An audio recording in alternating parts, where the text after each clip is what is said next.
لا حول ولا قوة إلا بالله العلي العظيم. أعوذ بالله من الشيطان اللعين الرجيم. بسم الله الرحمن الرحيم. الحمد لله الذي خلقنا في أمته الذي فاض رتبته إلى كعب قوسين وأكرمنا بولاية وصيه الذي ردت له الشمس ومرتين وشرفنا بحب الزهراء أم السبتين التي فضلت على نساء العالمين وجعلنا من الباكين على مصاب الحسن والحسين وتسعة من ذرية الحسين الذين من بكى على مصابهم رجها حسناته أعمال الثقلين وهم أئمة المشرقين وهداة المغربين صلوات الله عليهم ما دام طلوع النيرين. والصلاة والسلام على النبي الأمي مكي المدني القرشي الهاشمي الأبطحي النبي المسدد بشير المؤيد نذير الممجد المصطفى الأمجد المحمود الأحمدي بالقاسم محمد.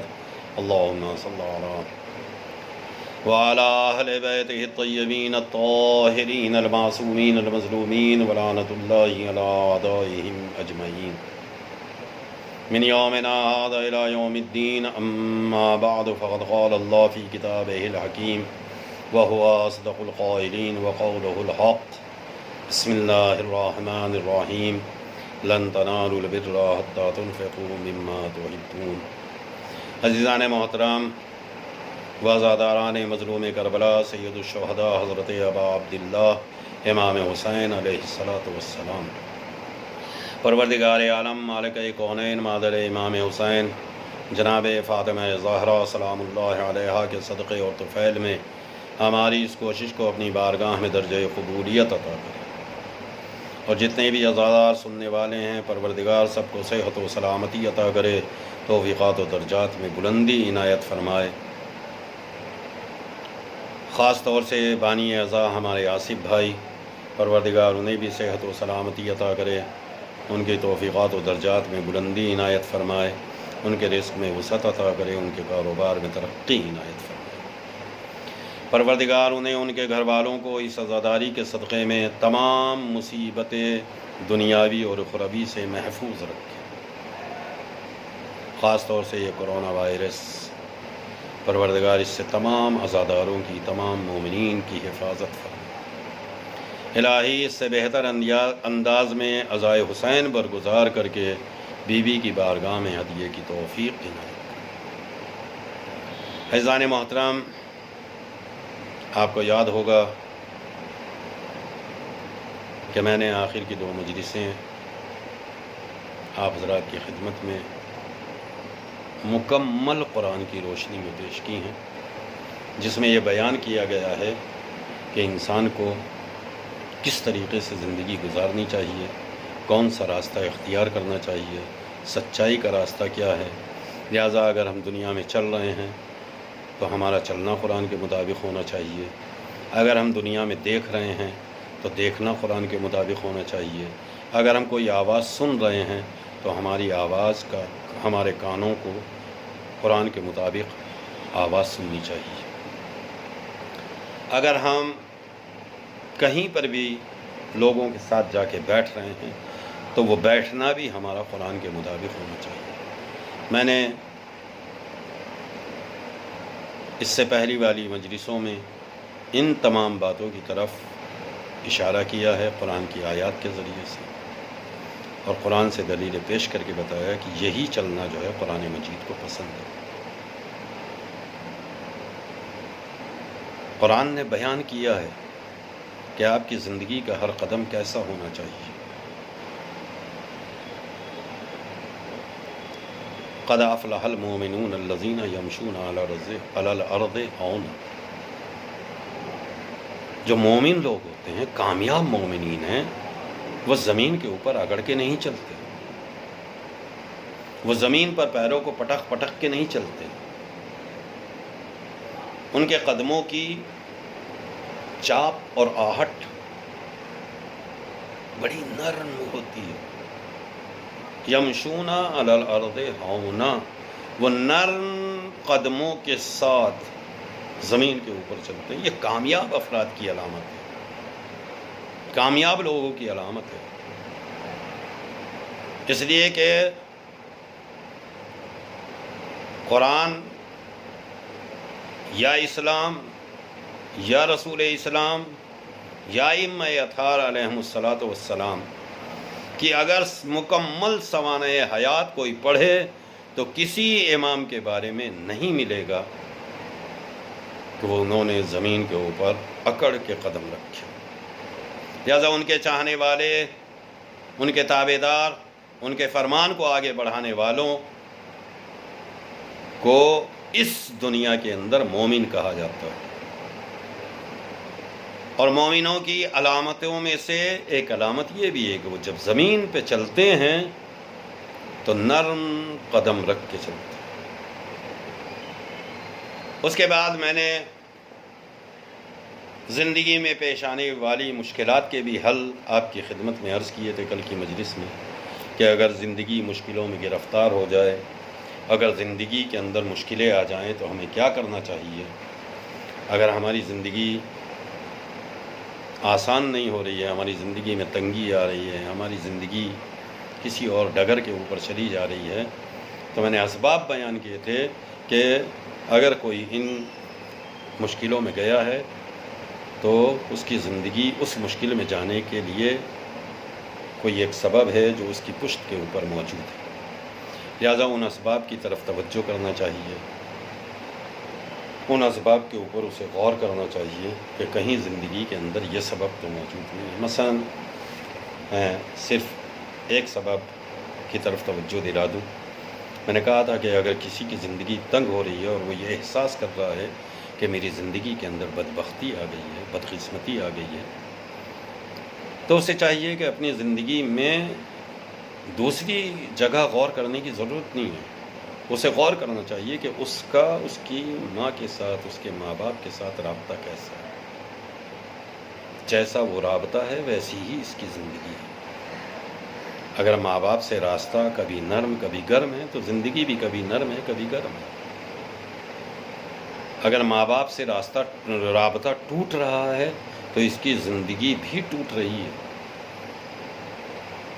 اگر ماں باپ سے رابطہ بالکل ٹھیک نہیں ہے تو اس کی زندگی بھی بالکل ٹھیک نہیں ہے، لہٰذا تنگیوں میں گر رہی ہے۔ اسی طریقے سے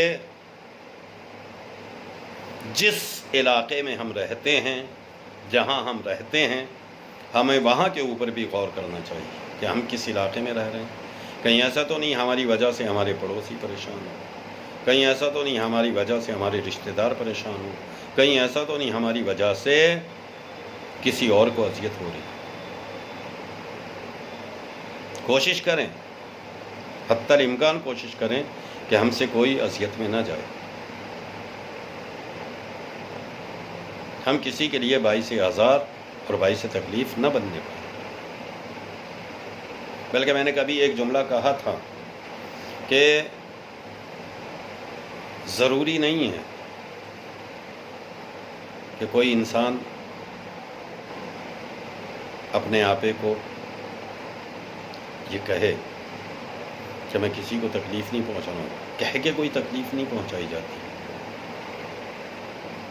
کبھی کبھی ہوتا ہے کہ ہمارا عمل دوسرے کے لیے باعث اذیت بن جاتا ہے، لہٰذا ہم کوشش کریں اپنے عمل کی طرف متوجہ رہیں کہ کہیں ایسا تو نہیں کہ دوسرے کے لیے باعث آزار یا باعث تکلیف بن۔ بلکہ نبی نے تو یہاں تک ارشاد فرمایا، میں تاریخ سے ایک چھوٹے سے واقعے کی طرف آپ کے ذہنوں کو متوجہ کر دوں تاکہ میری بات آپ کے ذہنوں میں واقعاً پہنچ جائے۔ کتاب کافی ہے، اس کے باب ہے حق الجوار، پڑوسی کا حق۔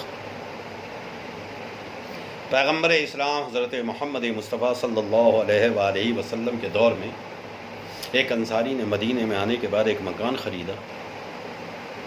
انصاری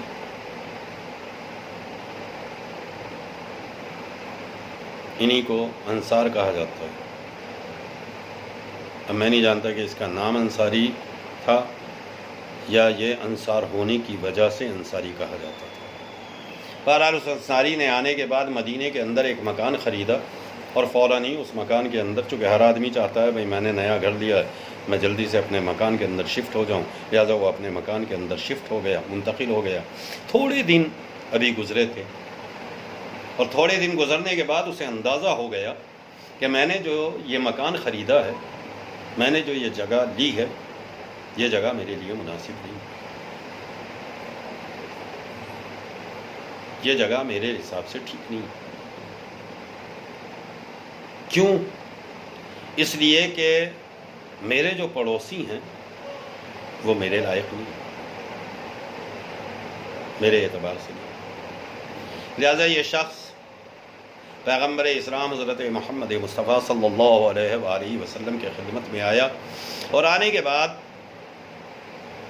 رسول سے اس نے کہا، یا رسول اللہ، میں فلاں ابن فلاں، میں نے فلاں محلے کے اندر ایک مکان خریدا ہے، اور میں وہیں کے اوپر منتقل بھی ہو گئی، لیکن میں بڑے افسوس کے ساتھ کہہ رہا ہوں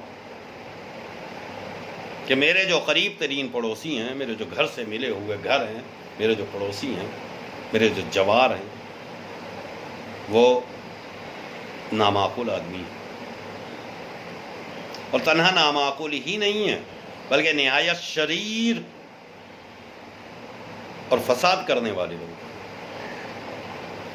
لہذا میں اپنے آپ کو ان کے شر سے، ان کے فساد سے محفوظ نہیں رکھ پاؤں۔ مجھے قطعاً اطمینان نہیں کہ وہ میرے لیے پریشانی ایجاد نہیں کریں گے، میرے لیے نقصان کا سبب نہیں بنے گے۔ لہٰذا ایسی صورت میں یا رسول اللہ میرے لیے کیا حکم ہے، میں ایسی صورت میں کیا کروں؟ اب میں نے مکان خرید لیا ہے اور میں اس مکان کے اندر منتقل بھی ہو چکا ہوں، مگر اب مجھے احساس ہو رہا ہے کہ میں نے غلط جگہ کے اوپر مکان لے لیا ہے، میں غلط پڑوسیوں کے درمیان میں آ گیا۔ لہذا پیغمبر اسلام حضرت محمد مصطفیٰ صلی اللہ علیہ وآلہ وسلم نے مولائے کائنات جناب سلمان، جناب ابو ذر، جناب مقداد جیسے 4 آدمیوں کو مقرر کیا کہ وہ مسجد میں جائیں اور تمام مردوں اور عورتوں کے درمیان بآواز بلند یہ پیغام پہنچا دیں کہ جس شخص کی مردم آزاری، شر پسند اخلاق کی وجہ سے اس کا پڑوسی پریشان ہوگا، وہ ایمان والا یعنی مومن نہیں ہو۔ حکم رسول کے مطابق یہ اعلان 3 مرتبہ کیا گیا، 3 بار یہ اعلان ہوا۔ اس کے بعد خود پیغمبر اسلام حضرت محمد مصطفیٰ صلی اللہ علیہ وآلہ وسلم نے چاروں سمت اپنا ہاتھ گھما کے کہا، یہ چاروں طرف ہاتھ گھمانا یعنی داہنی طرف، بائیں طرف، سامنے کی طرف، پشت کی طرف، چاروں سمت ہاتھ گھما کے کہا کہ چاروں طرف 40 گھر کے لوگ پڑوسیوں میں شمار ہو گئے۔ میرے داہنی طرف میرے گھر سے 40 گھر، بائیں طرف میرے گھر سے 40 گھر، سامنے کی طرف میرے گھر سے 40 گھر، پشت کی طرف میرے گھر سے 40 گھر۔ یہ سارے کے سارے کیا ہیں؟ پڑوسی۔ لہذا اگر ان پڑوسیوں کی وجہ سے ان کے پڑوس والے پریشان ہیں تو وہ مومن نہیں۔ یہ قرآن مجید، یہ حکم اسلام، یہ نبی کا فرمان۔ اب میں صرف آپ کے ذہنوں کو متوجہ کرنے کے لیے ایک جملے کی طرف اشارہ کر دوں۔ آئیے ایک نظر کربلا والوں پہ ڈالیے۔ ہمارے محلے اور پڑوس میں یہ ہوتا ہے کہ جو امیر ہوتا ہے اس کا نخرہ ہوتا ہے، اس کا فلاں ہوتا ہے، لیکن ایک بار نظر تو ڈالو کربلا والوں پہ۔ چونکہ میں نے ہمیشہ کہا ہے کہ کربلا صرف ایک موضوع نہیں ہے، کربلا صرف ایک رخ نہیں ہے، کربلا میں کائنات کا کوئی ایسا موضوع، کوئی ایسا روح، کوئی ایسی جہت نہیں ہے جو کربلا کے اندر موجود نہ ہو۔ لہذا ہم جس اعتبار سے کربلا کو دیکھتے ہیں اسی اعتبار سے کربلا ہمیں نظر آتی ہے۔ اگر کوئی فلسفی کربلا کو دیکھتا ہے تو اس کے سارے فلسفے کے موضوع کربلا کے اندر موجود ہیں۔ اگر کوئی اخلاقیات اور ادبیات کے اعتبار سے کربلا کو دیکھتا ہے تو مکمل نمونہ ہے کربلا کے اندر ادب اور اخلاق۔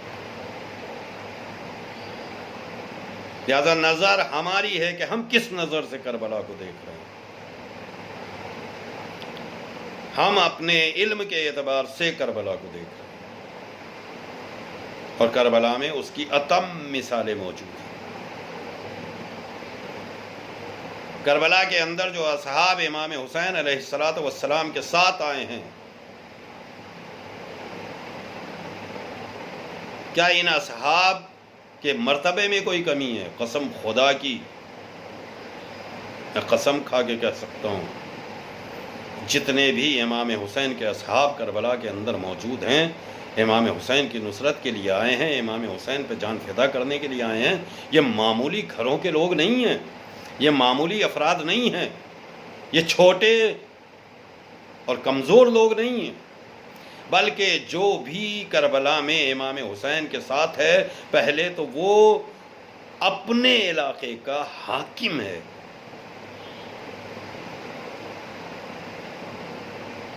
اپنی اس حکومت کو چھوڑ کے آیا ہے امام حسین کی نصرت۔ عہدوں والے لوگ ہیں، بلند مرتبوں کے اوپر فائز تھے، منصب تھے ان لوگوں کے پاس، وہ اپنے منصبوں کو چھوڑ کے آئے ہیں خدمت امام حسین، امام حسین کی نصرت کرتے ہیں۔ میں کسی ایک صحابی کا بھی نام نہیں لے کے بتاؤں گا، یہ سارے صحابی ایسے ہی ہیں، بڑے بڑے عہدوں پہ فائز تھے، بڑے بڑے مرتبوں پہ فائز تھے، اپنے اپنے علاقوں کے حکمراں تھے، اپنے اپنے علاقوں میں حکومت کر رہے تھے، لہٰذا انہوں نے نصرت امام حسین کی خاطر اس حکومت کو چھوڑا، اس منصب کو چھوڑا، اس عہدے کو چھوڑا، اس جاہ و حشمت کو چھوڑا، اس مال و دولت کو چھوڑا، اور صرف اختیار کی امام حسین کی خدمت، امام حسین کی نصرت۔ میں نے کہا میں کسی ایک صحابی کا نام نہیں لینا سب، اور اس کے علاوہ جو ان صحابیوں کا مرتبہ، وہ مرتبہ بے انتہا بلند مرتبہ ہے۔ ان میں سے ہر ایک صحابی معلم قرآن ہے، قرآن کی تعلیم دینے والا ہے، قرآن کا مرتبہ بیان کرنے والا ہے، اپنے دور کے لوگوں کو قرآن سکھانے والا ہے۔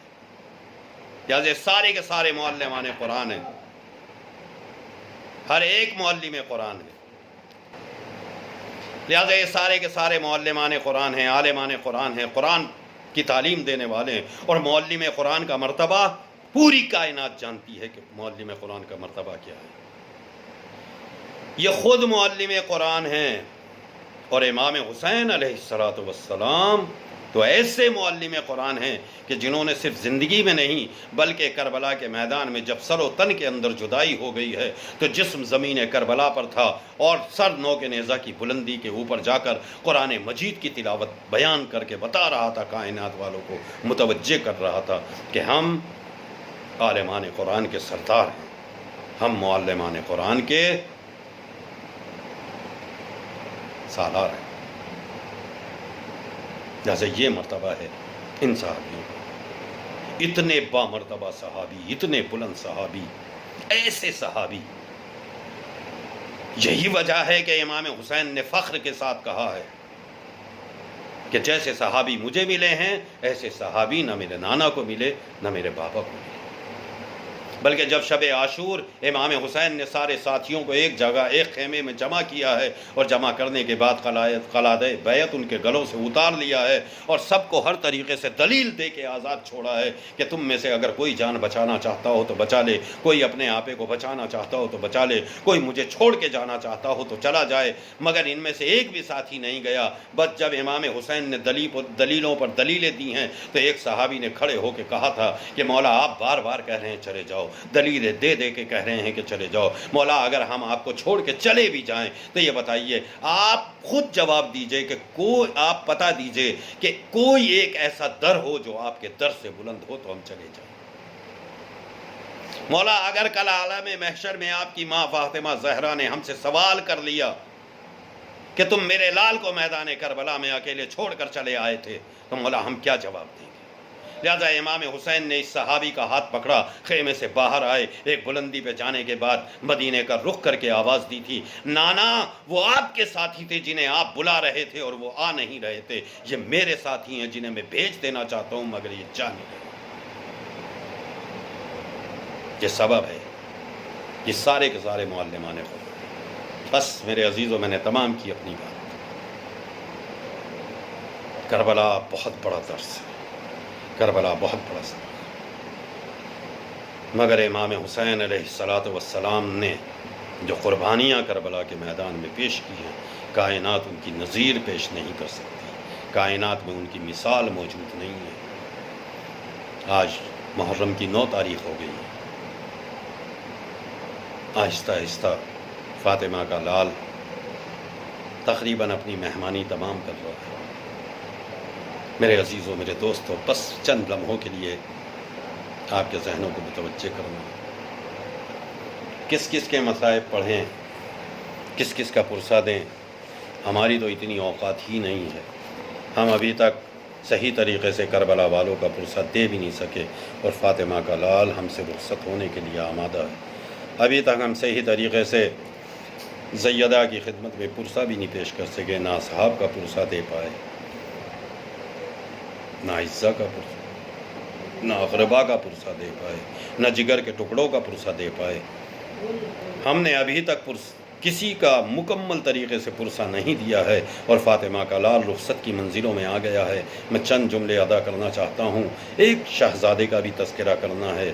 ابھی تو نہ علی اکبر کا پرسہ دیا ہے، نہ علی اصغر کا پرسہ دیا ہے، نہ اون و محمد کا پرسہ دے سکے، نہ عباس کا پرسہ دے سکے، نہ قاسم کا پرسہ دے سکے۔ کون قاسم جو زندگی میں پامال کر دیا گیا، کون عباس جس کے شانوں کو نہر کے کنارے قلم کر دیا گیا، کون علی اکبر جس کے سینے پر برچھی کا پھل مارا گیا، کون علی اصغر جس کے گلے کو ہرملا کے تیر کا نشانہ بنایا گیا۔